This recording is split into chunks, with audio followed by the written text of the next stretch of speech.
For the existence of God, this is debate was put together between myself, Peter, Bridget, and Luke. And so before we start, I would just like to get some definitions out of the way that will be relevant for my argument. The first is what a contingent thing is.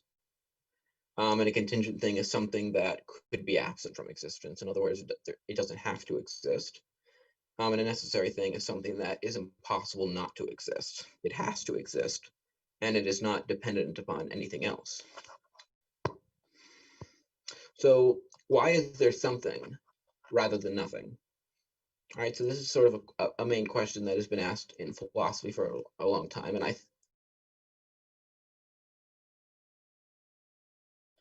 think it's an important question to ask, like why exist at all? I mean, have you ever pondered this sort of question?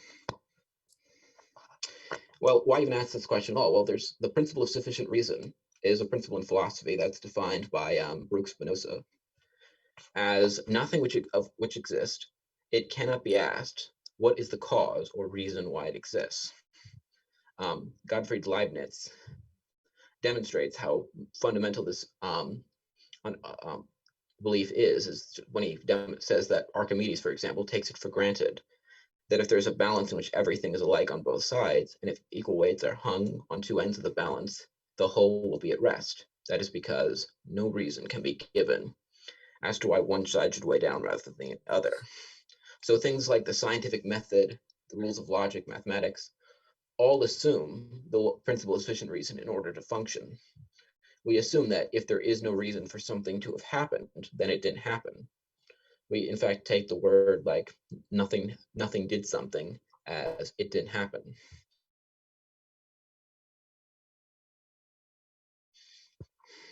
Question of why does anything exist? Could we say that for every, like things in the universe are generally contingent, could we say that for every contingent thing that exists in the universe, there is another contingent thing which explains it? In other words, there's just an infinite causal series of contingent things causing other contingent things. Could we say that? Well, to illustrate why this would be a problem, I could give the analogy of a boxcar. If you see a boxcar on a track moving forward, and its movement is then explained by the boxcar pulling it in front of it, and that boxcar's movement is explained further by an infinite series of boxcars, is that a satisfying explanation, or is it any explanation at all why they're moving? It's like, no matter how many boxcars you put together, they'll never start moving, no matter how many boxcars it is, even if that number is infinite. So the point here is that if you have a series of contingent objects, and no object within the series has the causal power to exist on its own without being derived from another source, then there is no causal power to exist within the series, and still no reason why anything exists at all. This is true no matter how many objects are in the series, even if that series is infinite. So this brings us to the basic argument from contingency. Premise 1, something exists. Premise 2, everything that exists has an explanation for its existence, either in its own necessity, in the case of a necessary object, or an external source, in the case of a contingent object, that being the principle of sufficient reason. 3, the whole of contingent objects have an explanation for their existence outside of those contingent objects. 4, this explanation cannot also be a contingent object, or it would be part of the whole of contingent objects. 5, the only non-contingent thing is necessary. 6, therefore there is a necessary source for all of reality. And so from here, we can start to talk about what this necessary source is. So from here, let's refer to the necessary source as n. And this is a very basic argument, for example, showing, for example, that n is not a turtle. And this is sort of the strategy that we're going to use moving forward to sort of understand what this necessary source is and what attributes it would have. So this basic argument says that turtles are contingent and dependent, n is not contingent or dependent, therefore n is not a turtle. And so here are some of the properties we can start to assess. First, that n is eternal for whatever can begin to exist or cease to exist, can be absent from existence, Whatever can be absent from existence is contingent by definition and is not contingent. Therefore, n cannot begin to exist or cease to exist. Therefore, n is eternal. N is also non-composite or not composed of parts, because a composite object exists only insofar as its parts are combined. Any composite object is dependent upon the other objects of which n is not dependent. Therefore, n is not composite. 3, n is limitless, because limits, like the size of a tree or finite power, are dependent upon an external source. And the reason for this is that limits, by their very nature, are arbitrary, and arbitrary limits, like the principle of sufficient reason, would require a reason why the limit is one way and not another. The only way to avoid this contradiction is to have it be limitless. And so, 2, n's fundamental features are not dependent upon an external source. Therefore, n's fundamental features are not limits. N would also be intelligent. For this, I provided 2 different arguments. The first one states that n has the ability to bring about causes to cause something to exist, is to cause it to having a certain form or fitting a certain pattern. These forms or patterns can exist either in the concrete way, which is in the individual or particular thing, or in the abstract way, in which they exist in the thoughts of an intellect. Since n is not composite, these forms cannot exist within n in a composite or concrete way. Therefore, they exist within n in the intellect. Therefore, n has intelligence. And the other argument is that n has the ability to bring about contingent objects. 2, if n were not intelligent, then it could not cause itself to bring about contingent objects. And this is because n being eternal has nothing, and being necessary has nothing else acting upon it. And you need something acting upon something like eternal like that in order for it to make changes, unless it has a will of its own and can make decisions. And so therefore, n is intelligent. And so this all brings us to our final point, which is for n to be necessary, eternal, non-composite, limitless, and intelligent is just what it is for God to exist. Therefore, God exists. And so finally, here are some of the sources that we used for this argument. The 3 main philosophers, which I relied upon for this argument, were Edward Feser, professor of philosophy at Pasadena College, who specializes in Aristotelian philosophy, Thomist philosophy, and the history of philosophy. Also, Dr. Joshua Rasmussen, who is a professor at Azusa Pacific University, who specializes in analytical metaphysics, the necessary existence, reality, and reality. And finally, Dr. Alexander Pruss, professor of philosophy at Baylor University, who specializes in philosophy of time, in cosmological and ontological arguments for God, modality, free will, and reality. So thank you. I'm wondering if you could run through the intelligence, the rationale for the intelligence part again, just as we're waiting for others to come up with questions. I mean, it seemed as though it was fairly well explained, but I sort of question that the ability to bring about causes. Which one? The first argument for intelligence, or the second one are you talking about? I think the first one was based on the ability to bring about causes implies. They were both based on that. Okay, so why exactly is it that, I mean, it couldn't cause be the result of pure reaction, which doesn't necessarily imply. Well, again, reacting to what? I mean, again, this sounds like, it's something acting upon n, which, as I said, since n is necessary, nothing would be acting upon it. And so I would only say it would be reacting to things insofar as its own intellect or its own thoughts, which I would say would only result if it was the ultimate origination of those other things. Otherwise, I would say that nothing interacts with n in that way. I mean, that's what it is to be, I think, a contingent object, or no, to be a necessary object is to be complete, is to be not dependent upon any other sources or not influenced by other sources in that way. To not have its fundamental feature, or not have its fundamental features, such as causal ability, based upon that.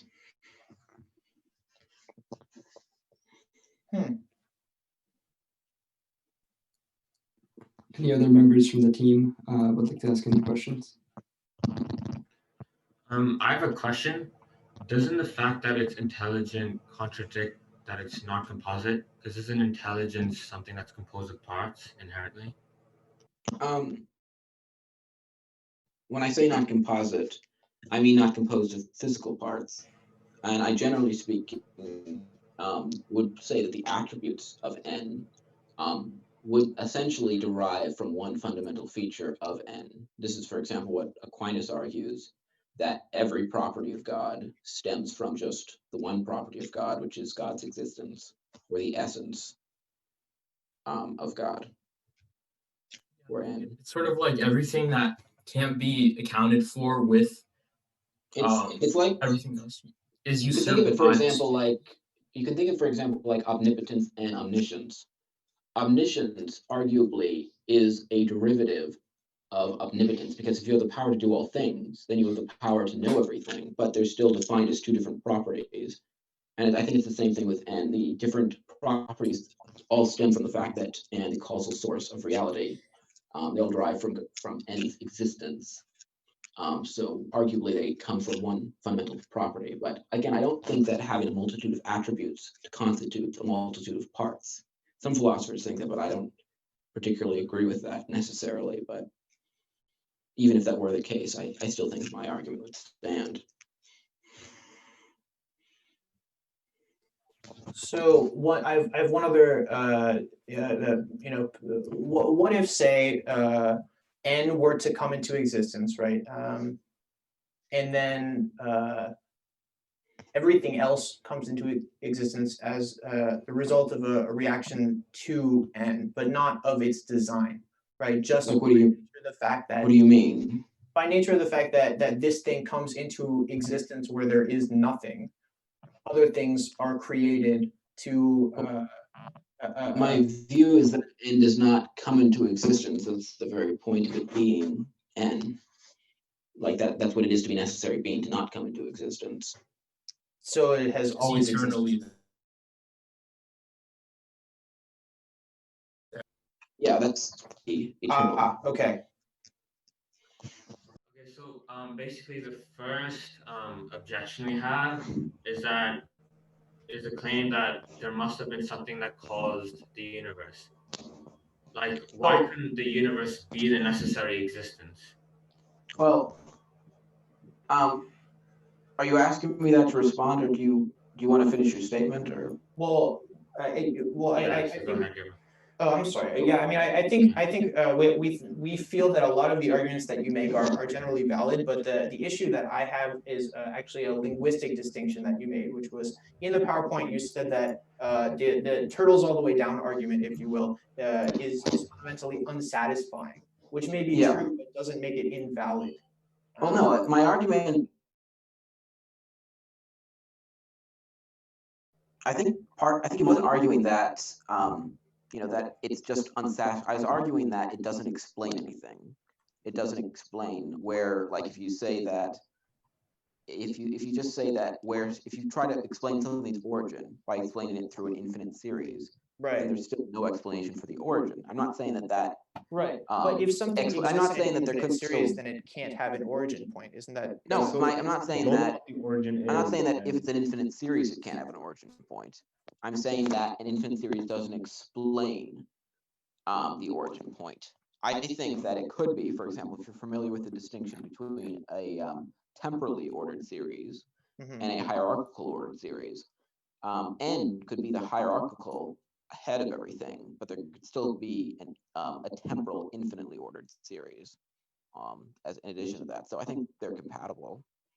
I just think Okay. that you need Basically, some end to explain the origination of of things, but there and can still also, be an and also, okay, sorry, go, yeah. Okay, and one more. There's a scientific theory that does have some evidence backing it up. It's that something can literally pop out of nothing, but that there's no such thing as purely nothing. It's just that a fundamental property of existence is that particles pop in and out of existence, just as a fundamental property. well, that's a So, good sort of yeah, wait, sorry. uh, And one more thing is that is sort of an abstract way of like things going on. So you said that abstract thing has to be a form of intellect, but why does that? but Why can't that abstract thing be anything else? so wait, which one do you want me to respond to first? Oh, go ahead. Sorry, just So I think I'll just start by responding to the idea of particles that can pop into existence. Then you can re-explain the other point, yeah. and I'll respond to that. All right. So the first thing is that the particles don't come out of nothing. They have a contingent source in that they have to have other matter by which they derive from, and there's also the sense that there still has to be certain particles to come into existence. There's not just no explanation. The differences or the fundamental difference is that those conditions don't guarantee the particle will come into existence. They merely make it either probable at a certain rate. And over time, things can become more and more probable. They can even become probable to the point where it's pretty much guaranteed. It's like Schrodinger's cat. There's a certain point where the cat's pretty much guaranteed to be dead. Yeah. And so it's the same thing with particles. The conditions that you set up make a situation more likely to happen. And that situation that you create that makes it more likely is, I would say, the contingent explanation for why it exists. So you're saying that in order for a particle to appear to be created from nothing, it actually has to originate from previously existing particles. It does actually, yeah, it does. Okay, We do so know that- that it that does seems come to- from previously existing particles. Yeah. We know that. So Feel like that that's seems an to support unwarranted our assumption. argument, though. I feel that, Yeah. I mean, if something existed already beforehand, but there's an appearance that it's created, the same thing Yeah. could be applied to our reality.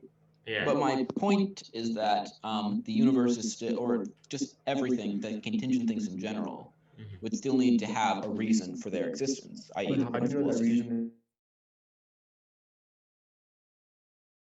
Committing a special pleading fallacy. You're basically saying God doesn't have to Oh, and I'm have not. those attributes, but you're saying particles just I'm being saying a that. fundamental property can't happen. One at a time. One at a time. Yeah, sorry. please. Go ahead. Sorry.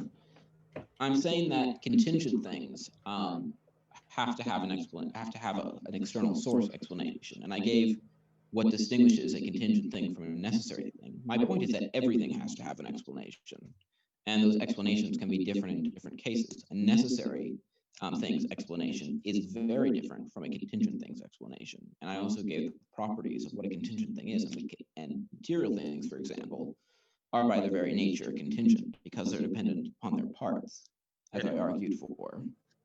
So I would say that's why I make the case for God, or the special case for God, not because he's in a special he's exempt from the rule, but rather because God does not have the qualities that a contingent object has, and that's why God would not need to have that kind of explanation. He still needs an explanation, which I could go into more if you desire. Yeah, and so we're just saying, those quantum fluctuations that we're just saying those have the same properties that you're giving God, that they're just eternal, that they just occur, and they're like the quantum fluctuations are necessary. Like not no matter what, necessary. they exist. Well, no, they don't just exist. They are composed of parts, so they are dependent upon their parts. But they're Define what you mean by abstract. well, not anything that's not physical. Well, they are physical. I mean, the quantum fluctuations aren't, but the particles they do produce I are. think they're all But that's physical. just a fundamental property of how It would existence all be in the works. category, I think, of physical matter, or not physical matter, but just a physical existence. So in the same way that you're saying that God is not a contingent thing because everything else exists, therefore God must exist, Well, I'm saying I could make the claim that you are saying that God is necessary to exist because you look around and decide that everything must have a reason for existing. yeah, and I apply that to God as well. So And- God has a reason for existing? God, yes, God does have a reason for existing. Okay, Where- and yeah, go ahead. But being a necessary entity, that reason is not found in an external source like it is with contingent objects. But yes, God has an explanation. So God has a cause. Not a cause, an explanation. Well, I mean, Okay, so wait, I have something. So the thing, like for like the intelligent proof on the right side, you basically said N has the ability to bring about contingent objects, right? If Yeah, N we were know not that intelligent, because so yeah, we know that N has that ability because I'm arguing that because that contingent objects derive their source from God. And But you're therefore we know, so that because we know that, because that's how I'm arguing, that's how I started the argument, that's why I reason that God has the ability to bring about contingent objects, because that's the whole point of the argument, is that contingent objects. but isn't that like saying because there's lightning, doesn't isn't that lightning caused by an intelligent being?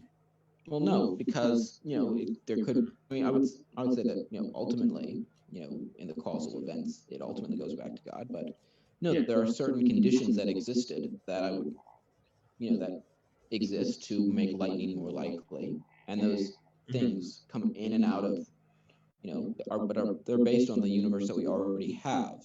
They're based on contingent things that we already know exist. Okay, and on top of that, so but you're attributing that it can't be a natural cause, like it can't be a non-sentient cause of the universe, even though lightning is like it's kind of a God of the gaps argument you're making. That Well, no, it's. What do you mean by God of the gaps here? like basically because there's a lack of knowledge, like many years No, ago, not arguing people, that there's a lack of knowledge. I never argued that there's a lack of knowledge anywhere. like I mean the fact that we don't have empirical evidence. Well, I would say that we can't have empirical evidence for something beyond the material world. By so definition. you asked the question, why is there something rather than nothing? Yes. I think that's a really worthwhile question to address. And I'd like to ask you, is there such a thing as nothing? Well, like I would say that there is such a thing as just nothing exists. Like I think that it is possible for nothing to exist. I'm not going to say that that's a substance because I don't believe it is a substance, but I do think it would be possible for nothing at all to exist unless you say that the God as the something that has to exist. I would say that I say that God is a necessary being would have to exist, but other than that, I would say that nothing existing is something that is least conceivable. Right, and therefore it exists. Well, no, not it doesn't. I mean, it's hard. It's something that not you a can substance. conceive, So then I'm not. I mean, by your own definition, it's something that you can conceive at least. What I mean by and conceive, also- I mean I can. Honestly, to be honest, I can't conceive it because I mean I say conceive. I mean I can think of that it's not a logically contradictory scenario, but by We can do conceive. that with so many things though, that we know like logically, if we're talking about this in a logical discussion, we're not gonna like bring up, we could talk about tons of abstract, like, could you possibly imagine? But we're talking about, is it real? What's true? Right. Well, but part of the argument that you guys made, and let me get to the right slide here. Let's see. Is it the contingent? Non-composite, limitless, intelligent. I'm trying to get to the right slide. But there was something about defining. Oh, it was in your argument for the intelligence. So these forms or patterns can exist either in the concrete way in which they exist in individual particular things, or in the abstract way in which they exist in the thoughts of an intellect. So to that point, it's possible to conceive of the absence of anything, which means that by definition it exists, and therefore it's not a complete absence because you are perceiving it. What do you mean? What do you mean by that? I'm not understanding what your argument here is. Okay, so you're asking the question, why is there something rather than nothing? My argument is just that there has always been something. Yeah, No, exactly. I mean, that still, as I said before, even if you have an infinite temporal series, that doesn't explain why anything exists at all. That No, no, just, no. It's not infinite though. It's just a fundamental property of existence that there I'm is just saying. something. So we also think that there's always been something, and we think that something's always been the necessary. Mhm. Right. Which we're saying is But- God. There's always been God. but yeah, I would. We can imagine there's not a God, but I think when we're saying we could imagine, we're talking about more in a literal, like, can this bottle not be this? Could someone have not created this bottle? More in Right. like an actual sense versus in an abstract, use your imagination kind of Are way. you? That But kind of but sounds not like a all. Sorry, Washington Okay, program. I mean- so I see where we're in agreement, and I understand your distinction between hierarchical and temporal now. And yeah, as I was saying, the point of the contingent objects having always existed is that if you're going to say that, that still doesn't explain why they existed. If you're going to say that the universe is the necessary thing, then you have to, I think that, as I argued in my opening statement, that necessary objects need to have certain properties, and the universe simply doesn't have those properties. It is, for example, the universe is clearly composite. You Okay, and I are so both part of that I'm universe. Let me pause no, everyone there. no, Let me Um, pause everyone there. Right okay. here. Let me ask each team to have a closing statement okay. that is about 5 minutes long. Whichever member from the team would like to provide the closing statement, that is okay with me. Okay, so to sum it up, you're saying there must be a necessary existence, but we're just attributing that to, for instance, quantum fluctuations and not inside the universe, but just inside the entirety of existence. Like a property of the whole entirety of existence is that there's quantum fluctuations, and those are considered abstract because they're not composed of physical parts. Like they can be observed, but not through physical means. And yeah, so basically, I feel like saying that it was an intelligence is somewhat of a God of the gaps argument, and it does commit a special pleading fallacy. Like you're giving attributes to God that just don't make too much sense. But I'll go more into that in my main argument next. Okay, Gabriel, you can go ahead for the rest. Thank you. Yeah, well, I too had a couple of issues with the argument, and I'm not sure that there is a clear enough distinction that's been presented for the hierarchical side yet. Though you have made some fairly cogent arguments, I think that I would question a couple of the attributes that you've given God, just as Musa said. But I'd like to sort of make this slightly more confusing by presenting a little bit of a different tack, just almost for the post debate. And this is just that while we can debate the objective existence of God, I think that the subjective sort of benefit to believing in God or not believing in God, it's possible to derive great benefit subjectively from from personifying things that we find impossible to comprehend or imagine, because it makes them easier for us to relate to. And so there's a lot of benefit to this idea that God exists, but there's kind of a lot to unpack there. So I'm happy to talk about this afterwards with anyone as well. But basically, I don't think that there has to be a being that exists for us to personify the universe and things that we don't understand under the name God and utilize centuries worth of kind of wisdom that uses that same word. I don't think that interpreting the narrative of religion is incompatible with not believing that there is a creator. And I think it's still possible to derive benefit from that tradition as a result. So, yeah, thank you. Should I go? Yeah, please. So, All right. City group. I don't know. I think Gabriel's last statement was interesting, but although there's benefit, I think maybe that's not what we're talking about right now. We're talking about like, is it true or not? Right, we're talking about the objective existence, right? That's, yeah, I acknowledge that. And I would say, yeah, I would say that the term that I'm using to call God, I'm saying that God, I would say, or anything, is just something with certain attributes that we call God. And that's, for example, what Aquinas is in all of his 5 ways he's ended it with, and this is what we call God.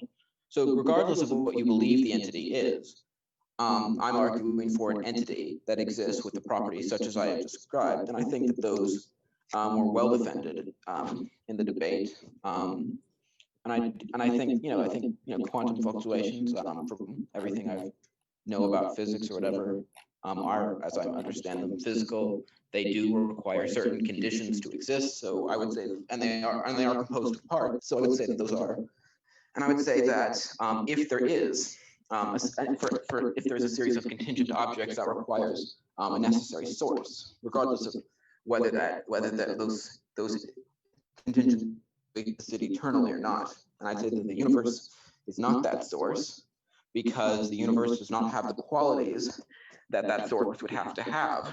Therefore, I think that the attributes that I describe, the source having, are the attributes that it would have based on the arguments I gave.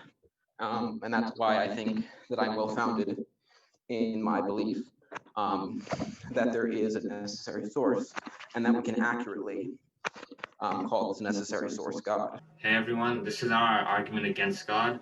So yeah, let's just get into it. So okay, this is kind of you guys can hear me, right? Okay. Yeah. So this is basically a proof from contradiction. Basically, we explain something, and if it says one thing and it also says the opposite, it can't be true.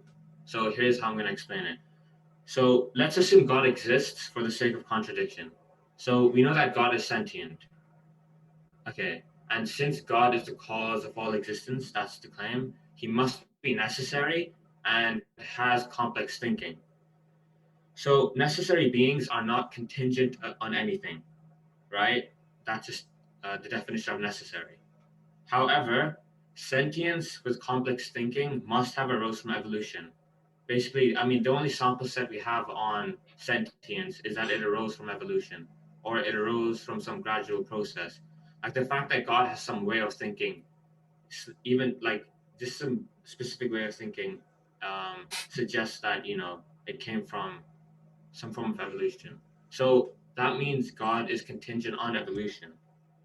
So God is both necessary and not necessary at the same time. So hence, through the proof of contradiction, God can't exist. And if you say that God is contingent and created the universe, that causes an infinite regress, because contingent things cause contingent things, and it keeps going, like the proposition suggested. Okay, so next, so an objection to God having complex thinking. So complex thinking is defined the same way humans are able to create complexity themselves, and God has such attributes if he did create the universe. Okay. So an objection to sentient beings being capable of complex thinking, having to rise from evolution.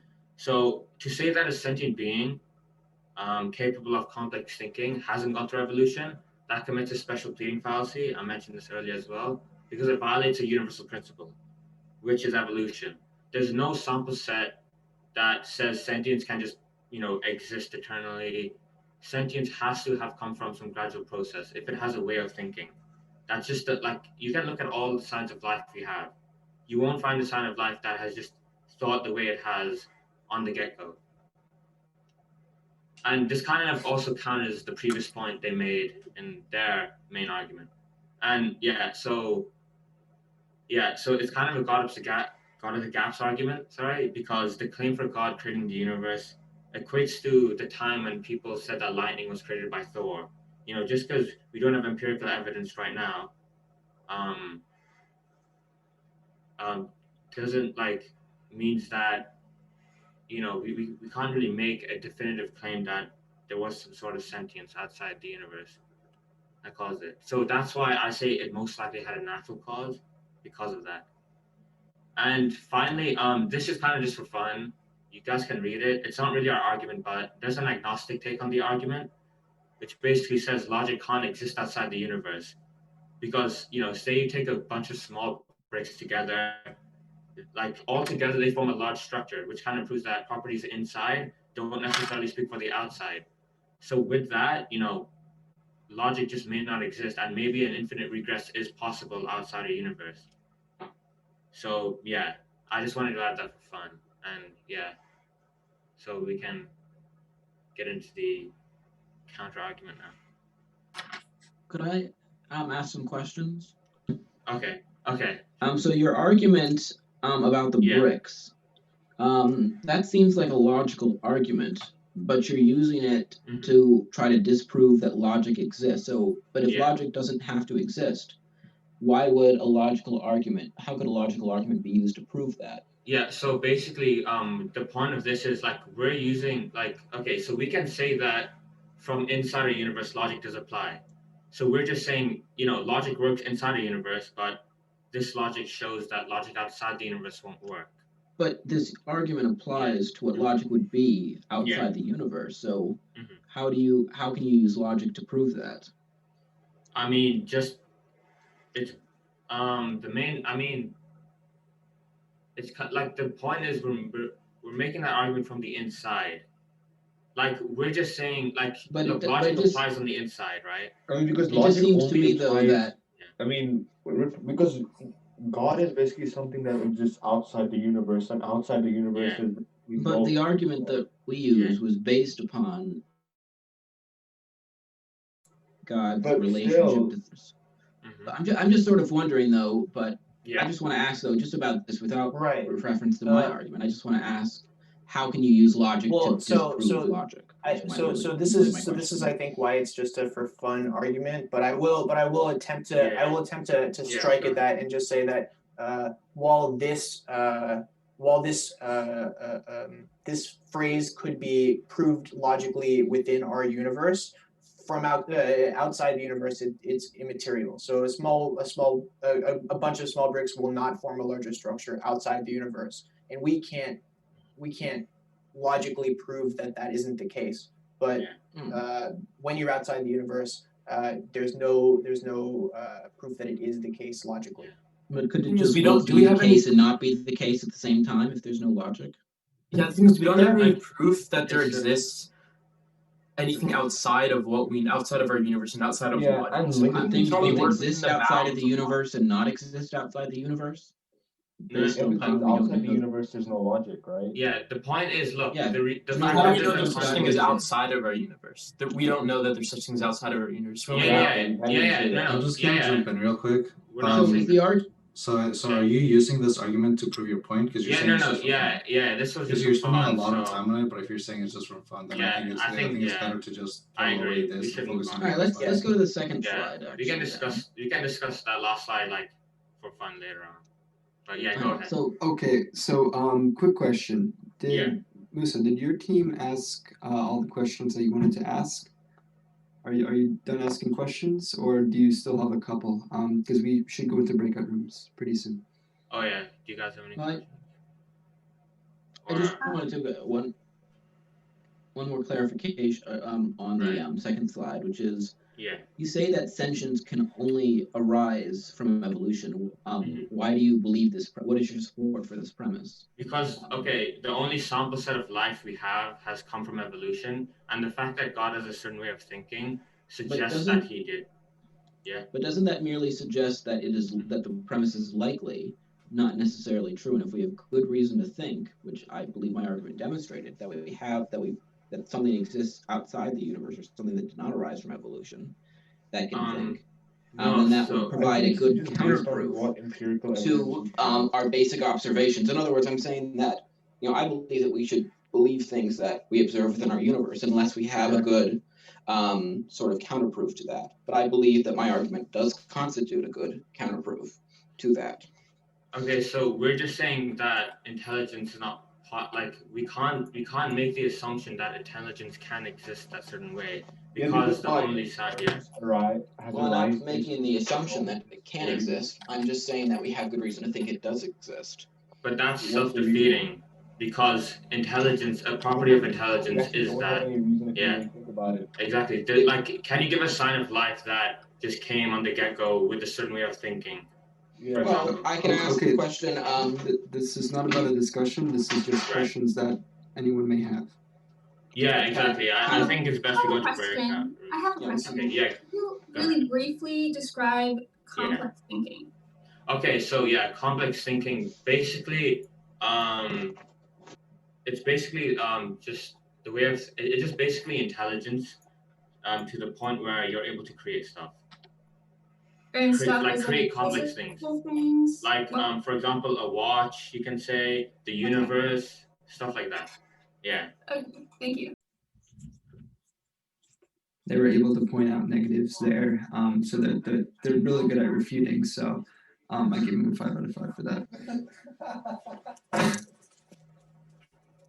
Was that Connor's thumb? Deal. So should we? Yeah, you guys can go ahead. Please. Why don't you start with what you were saying? Okay, so we're looking at your first slide, Yeah. specifically number 5. The argument that sentience with complex thinking must have arose from evolution. Yeah. There is no support or evidence that sentience is gradual. Sentience is either there or it isn't. And what is you assume that evolution is accepted? Yeah, well, I don't feel that it's supported. So I feel like that statement right there. But I would just say that, Yeah. what are the gradual steps that you would say get to sentience? Like, what are the stages before sentience besides not having sentience versus Okay, having? yeah. So basically, the point is that, like, if I think a certain way, like the way humans are, the way they can, think through things and create stuff, that couldn't have just existed on the get-go. They had, like, it had to be a gradual change. I mean, I was assuming evolution was accepted. Like, I feel like it's a. I don't think we should necessarily get into that. Yeah. I mean, I think the rest of us accept evolution. I think that's a whole different debate on its own. So. Yeah, that's what I would say as well. But Okay, I would just say, so though, just to define sentience, because I believe that's the question you're actually asking, is how did sentience have arisen from evolution? I think the argument that we're making, and it could be that I'm reading the slide incorrectly, but it says sentience with complex thinking must have arisen with evolution. So then, we're really making a claim that complex thinking is necessary for the creation of a larger reality. Well, then are you saying that that because every example of complex thinking that we have comes from evolution, therefore you must have evolution to. Well, not just that. I mean, making the argument that complex thinking arises because it's contingent on a gradual process. Yeah. And there's a universe of contingent things that were created that were based on this process complex path. But it seems to me like it's more of a. I think part of it is like a correlation causation fallacy, because you're saying that because every example of intelligence that we have comes from evolution, therefore it must have arisen from evolution. It seems like that. Like, for example, if you believe that the mind is immaterial, which I think that there's good support. I don't want to get into that here because that would be a different debate. But if you believe that, I don't see that it would be inconceivable to say that that mind could theoretically originate from another source. Yeah. Okay. So yeah. The point is, like, I understand you can say it's a correlation causation fallacy, but it's not really a correlation causation fallacy because, like, there's empirical evidence that says that the only way a certain way of thinking can happen is through this gradual change. Like, if you say that there's some form of intelligence that, brought up the universe the way it is, that immediately implies that it has some complex way of thinking. But is that complex? Yeah. But what I argued for is not just that it has a complex way of thinking. I actually argued that it had limitless intelligence, which is so fundamentally different from what we have. So I don't really see how you can make the connection between those two things. No. So basically, regardless of that, even that implies. Sorry, go ahead. Limitless intelligence, a form of intelligence, just on a greater level. Yeah. But it's also regardless of what form of intelligence, it implies that. But it's also, I think, a fundamentally different kind of intelligence than we have. And I just think it's hard to argue from what the kind of intelligence that we have to say that So, therefore God would not be able mean- to have that type of intelligence because God has intelligence, just has intelligence, especially since you seem to be arguing based on complex thinking. Mhm. And I'm not saying complex thinking, I'm saying limitless intelligence, which is, I think, a different thing. I mean, the way we define complex thinking, it still applies throughout because God made it complex. I mean, if He exists, and we just proved it by contradiction, that He created the universe, which immediately applies complex thinking. And the point we're just making is that has to have arisen from some complex and gradual process, So but why would like it? some form of change at least. So why do you think it had to arose from some sort of process? Like, what's your? Because it seems like you're just saying that because that's what we've observed. I've got that. That's true. Yeah, I've go Can you got ahead. provide an argument why that has to be true? Okay, so to answer your question, I don't think that there's any way to conclusively prove why it has to be true, but I can show that there is a preponderance of evidence that suggests that it is true, and I think that's evidence that you have to accept based on the premise of your initial argument. So you initially, That would only be the case if we don't have like a defeater for it, and I believe that my argument provides that defeater. well, your argument assumes that you accept the empirical evidence that the universe exists. Well, Right. my As argument doesn't proof depend on that the something existence must of the have- universe. It's just dependent on the existence of contingent objects. Like, this is sort of related, but I think the idea of, I get sort of your argument is that why is God so human-like? And that's really the question of like, wouldn't it make sense if God is so human-like then, and why like wouldn't it seem like manufactured by humans? And I think my argument is I think we're made like according to Christianity and Judaism, we're made in the image of God. So the reason why God seems so human-like is because we were designed after God, like our thinking processes. So that's sort of why. I think that. Well, I mean, it sort of goes into like a different sort of argument. So right. I mean, the point that I'm making is just that the only kind of measure of intelligence that we have currently is a measure that is shown that exists because of the evolutionary process. But I would say like I think it's like, for example, like you could say that the crows are always black because every crow that we've observed is black. Mhm. But if we suddenly came across a crow that was red, we thought crows can only be black. Okay. That would be ridiculous. We have the crow right in front of us. So my point is that I think we have good reason to think that that God has intelligence and is necessary. Okay. And if we have good reason, like with the red crow, if we have good reason to think that there is this red crow, then we can't just deny its existence because every other crow has been black. No, so look, But there what seems we're to be a saying, weight of empirical evidence that shows that we also have ample reason to doubt Yeah. that. and also on top of that, the thing is, it's not just like there's a crow. The thing is that so look, you're saying that look, what are the only forms of look? The way we understand intelligence is what has come through evolution, what has come through gradual change. And if you try to claim something has intelligence, that has to, I mean, an implicit property of that is based on our understanding of evolution. But So why should it intelligence must be limited to our own understanding of it?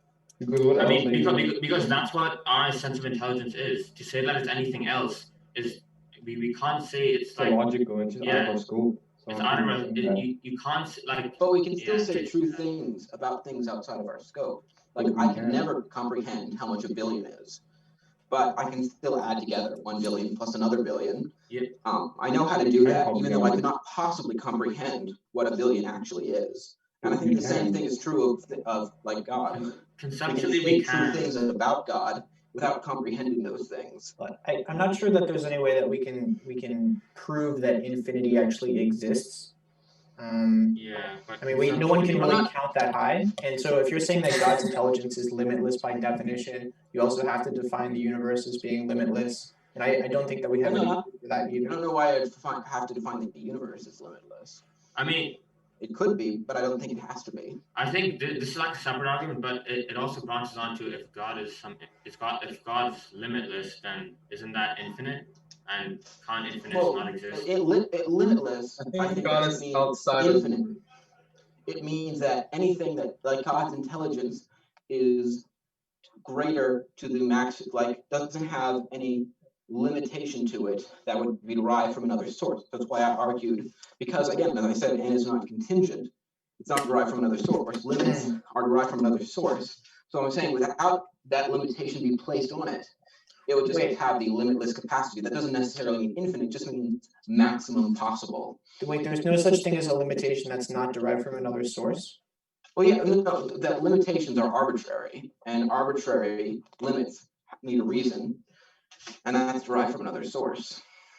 But there's no, I mean, but there doesn't seem to be any reason that you're presenting that, I mean, just because there is no reason that we can tell that he is not limitless does not by definition limitless. No, the argument is that, as I said, with principles Okay, of let me pause everyone right here. I would like for closing statements to so I would like everyone to just express how they feel about everything, and just I would ask Tyler and Lisa's team to just make a couple of. All right, so I think that the arguments given against God do not stand up to scrutiny, because I don't think that we can say for sure that that thinking, complex thinking, necessarily comes from evolution, and I don't think that that was well supported. I think if we have good reason to doubt that, then that constitutes good reason to think that it's not the case. Like if we find a red crow, that gives us good reason to think that not all crows are black. I think that that just say that the argument, in the God of the gaps argument just does not. I don't think we've used any limitation of knowledge here or appealed to that, because what our arguments are based upon what we know about the world, and I don't think that they even assume anything that's not, I think, very well founded. I think that, and I think that in the absence of any evidence, one could remain agnostic. But I think in my previous opening statement, we had good reason to believe that God exists, and I believe that reason constitutes good reason to reject the arguments that have been presented here. So I think based upon that, I have good reason to believe in God, and I, based on that, have good reason to doubt that these arguments constitute an argument against God's existence. So I'm going to tack on to the end here, kind of repeating a little bit what I said in the beginning. But yeah, I didn't feel like you had any support for that sentience is developed. I don't feel like you brought any proof for it. I also think towards the end you have the God of the gaps. Sorry. Yeah. This font. And I don't. Yeah. But even if that were the case, I wouldn't say it would constitute an argument against God. So you also say that the claim for God creating the universe is similar, and can I say that, to the time people claimed that lightning was created by Thor? I don't feel like that's a philosophical discussion. It's just kind of a claim thrown out there. I mean, it doesn't really have any support either. And I feel like it's a little bit like saying, peaches are round, blueberries are brown, they must both come from bushes, So, yeah, that's where I'm at. Yeah, it's like you're trying to have an association fallacy, saying that because other beliefs that people have come up with have turned out to be false, therefore this completely unrelated belief should be false. Because I honestly don't believe that Zeus has any relationship to the God that I'm arguing for. Because, Zeus, for example, was obviously contingent. For example, he was born of Kronos, so he's contingent on Kronos. But yeah, so I think that's about it. If anyone else wants, like Peter or Luke wants to say anything. I think they were arguing that logic is not in God, like it's outside of the universe, and then you attack the argument for contingency by using logic. So I'm kind of confused on like that last slide. Are you assuming? Well, I don't really want to pick on the last slide too much. Thank you. But yeah, it's like not sure if we can discuss the last slide sometime later. Yeah, Yeah. we can talk about that. Yeah, later if we want. So I'm not sure like how you would prove that the only way for intelligence of like the humankind is through evolution. Well, Yeah, Darwin, so I was can- sorry. Okay, I'm sorry. It's closing arguments. I apologize. Yeah. So can we go ahead now? Yes. Yeah. Go ahead. Okay. If everyone else Yeah, on the other so- team is done, Good, then yeah. yes. Okay, so to quickly wrap up, basically, I understand that you're presenting many fallacies, but the point is an attribute. Look, you're saying it's a correlation, but an attribute of intelligence is evolution or some form of gradual change. Intelligence, as we understand it, is inherently caused by gradual change. Like when you say there's a God and he's capable of complex thinking, that complex thinking has to be contingent in some way and through some gradual process. That's just a fundamental property of intelligence. I just don't see how you can just say on the get-go that there was just this being that was capable of creating a complex universe. That just and okay, and the point Bridget mentioned, she said like the God of the Gaps thing, like with Thor. I was just kind of making that as a point to suggest that rather than gods creating humans, humans created gods. It was kind of an extra piece of information. And yeah, Gabriel can go ahead. Could I? Yeah, sorry. Go for it, Tyler.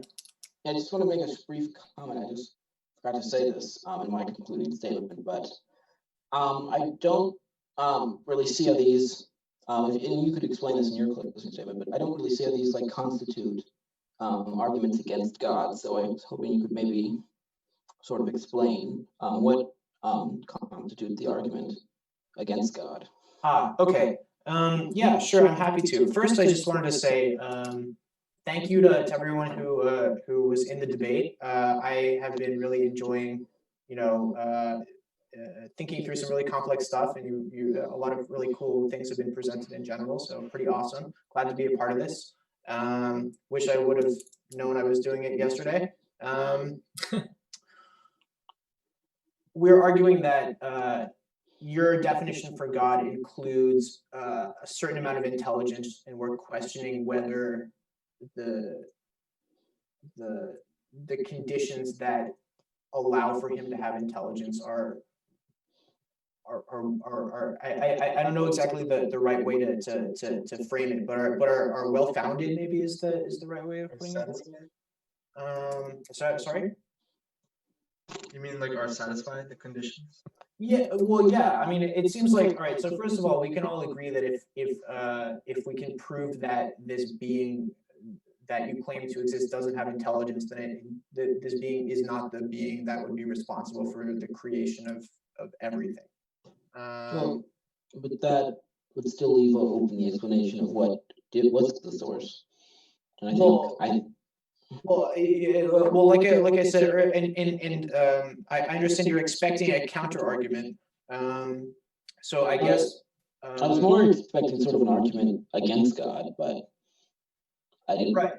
Well, so I mean, the argument against God that I gave was just that I don't think that there necessarily had to be like a hierarchical origin, right? That in the same way that there's a infinite temporal series that you guys agree exists, I think. Well, I'm not saying that it exists. I'm saying that it could exist, and that wouldn't disprove the argument. Right, but I think that there could also be an infinite hierarchical series.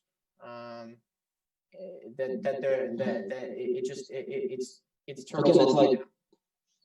Well, then why don't all the turtles fall? Because there's more turtles.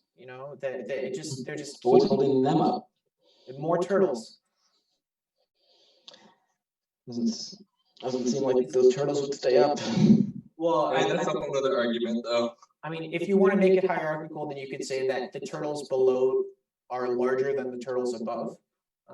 They just continue to get larger as they go down.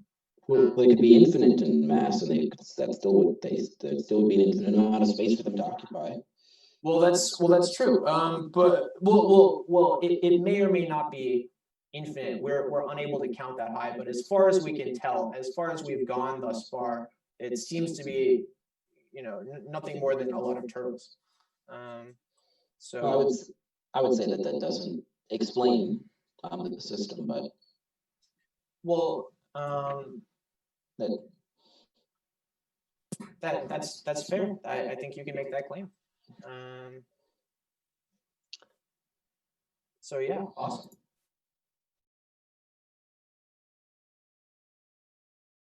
Okay, well, pick out rooms, and we're going to vote on which side. 12 plus 15 plus 12 plus. Whoa. Yeah. Oh, 3.5. Okay, well, let's announce the winners. Time to announce the winners. So,